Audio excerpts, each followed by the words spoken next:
Olá, meu nome é Ismar Dias de Matos, sou professor de filosofia na PUC Minas e agradeço o convite para falar aqui sobre Estado laico, liberdade religiosa, sobretudo quando nós vemos esses assuntos serem tratados com muito fanatismo hoje em dia. Eu acho que é bom a gente discutir isso para evitar certos radicalismos.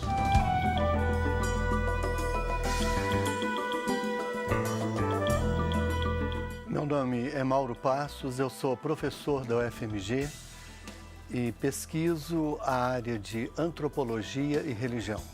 Eu considero o tema que nós estamos debatendo e vamos debater de suma importância no momento político brasileiro e considerando ainda a importância do fenômeno religioso na formação cultural da nossa sociedade.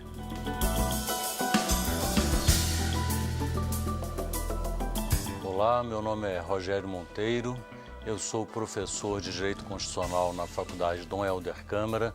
É um grande prazer estar aqui para nós conversarmos sobre liberdade religiosa, Estado laico, especialmente neste momento em que há um grande debate na sociedade sobre a influência da cultura religiosa na formação das leis do país.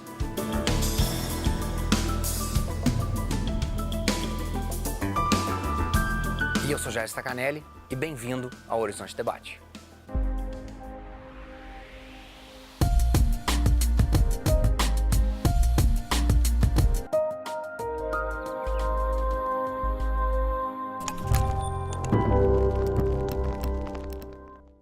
Olá!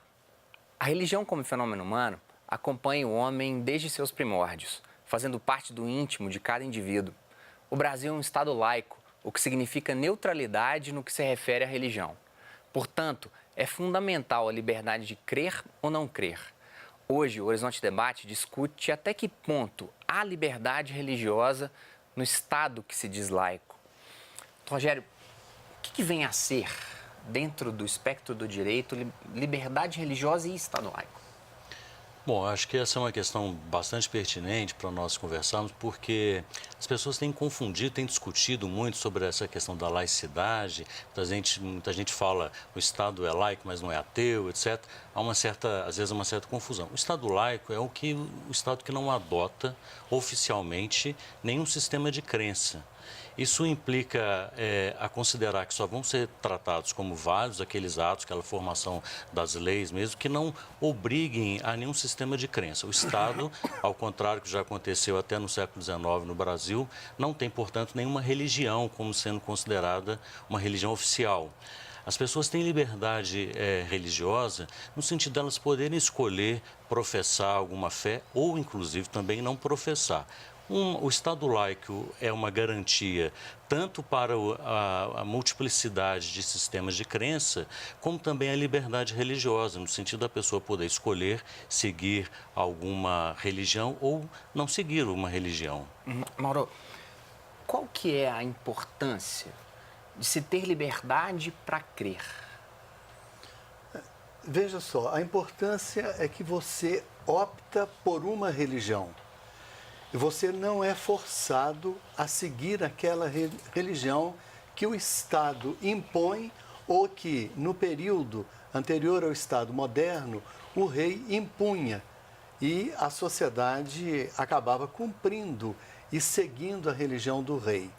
Hoje nós temos a experiência e experiências religiosas que as pessoas optam livremente, porque vivemos em um Estado que não tem uma religião oficial. O caso aqui do Brasil, né? Diferente, embora na Inglaterra o anglicanismo seja a religião do Estado, a sociedade é inteiramente laica. Quer dizer, ela é livre e as pessoas podem optar e escolher a sua religião. Professor Ismar, todos acompanhamos durante as sessões tanto da Câmara quanto do Senado, ou quando vamos, por exemplo, a uma repartição pública, um crucifixo colocado acima, bem no centro, disposto nessas câmaras nacionais. O Estado é laico mesmo? Há uma aparente contradição aí, né? Porque o Estado, embora na sua Constituição se diga laico, ele privilegia o catolicismo quando coloca nos tribunais, sobretudo no STF, tem um grande crucifixo. Belíssimo, Né? por sinal. Belíssimo. Então, há uma contradição aí. Há uma laicidade, porém, há uma preferência pelo cristianismo e, mais ainda, pelo catolicismo. Como é perceber, eu vou deixar a pergunta aberta para os três, que em algumas casas, em algumas pessoas, algumas mentes, uma discussão dessa não pode acontecer, porque o crucifixo está lá para demonstrar, então, para os juízes do Supremo de que uma moral e de que uma certa orientação divina acontece naquele ambiente que é um ambiente democrático, que é um ambiente para todas as pessoas. Como é que é pensar as pessoas que não querem discutir isso de jeito nenhum? Tem uma questão muito interessante que o professor mencionou sobre essa questão da contradição. O Supremo Tribunal Federal já foi provocado a se posicionar a respeito desses símbolos religiosos em ambientes, em repartições públicas.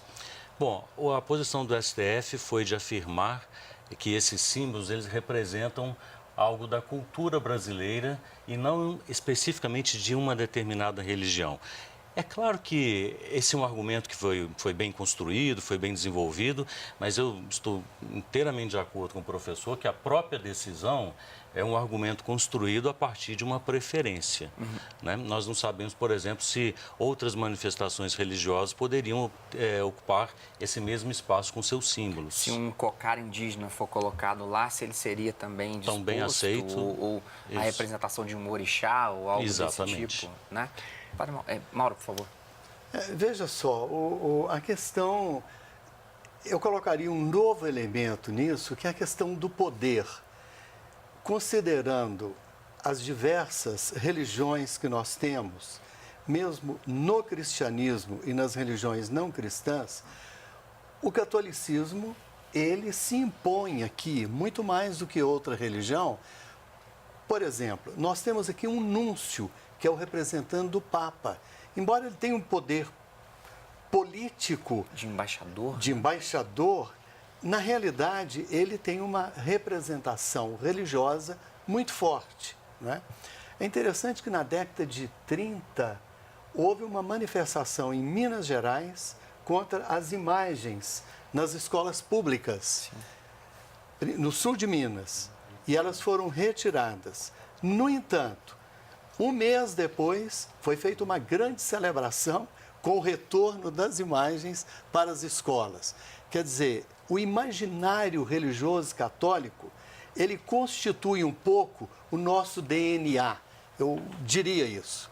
Está aí presente, na cultura, na sociedade, né, na arte, nos pequenos sinais. Professor Ismar, o Estado laico tem ensino religioso na escola pública, na opinião do senhor? Deveria ter? Eu acredito que sim, deveria ter, porque o Estado deve zelar para a formação integral do ser humano. E o homem é religioso, assim como ele é um homem político, econômico, um homem lúdico. A religião faz parte da vida. E, inclusive, eu queria falar sobre a mudança dessa mentalidade religiosa. Ela está algo bastante difícil, porque, olhe bem, nós usamos um linguajar religioso quando falamos do direito. Dizemos, assim reza o artigo 5º da Constituição. Isso está sacramentado no Código Penal. Assim, né, vamos dizer assim, está sacramentado, assim reza, entendeu? Está consagrado no direito. Então, são mentalidades e são linguajares próprios da religião. Então, mudar isso é algo bastante difícil. Escola pública e ensino religioso. Veja só, a Áustria, hoje, ela continua tendo ensino religioso no ciclo fundamental e no ensino médio. Não como uma religião, mas como fenômeno religioso, né?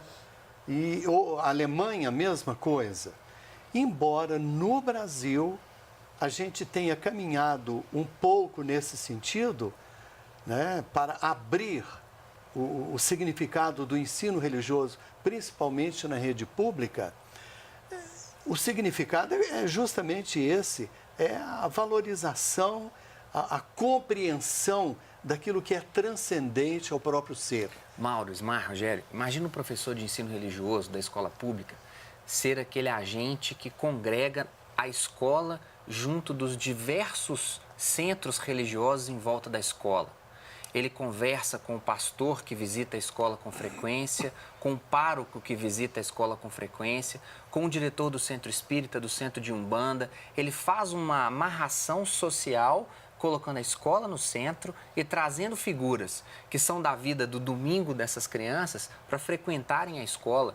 Penso isso ser algo fantástico, ideal, mas que muitas vezes não é feito. Nós vamos estender essa discussão no segundo bloco. Vamos para um breve intervalo. Voltamos daqui a pouquinho.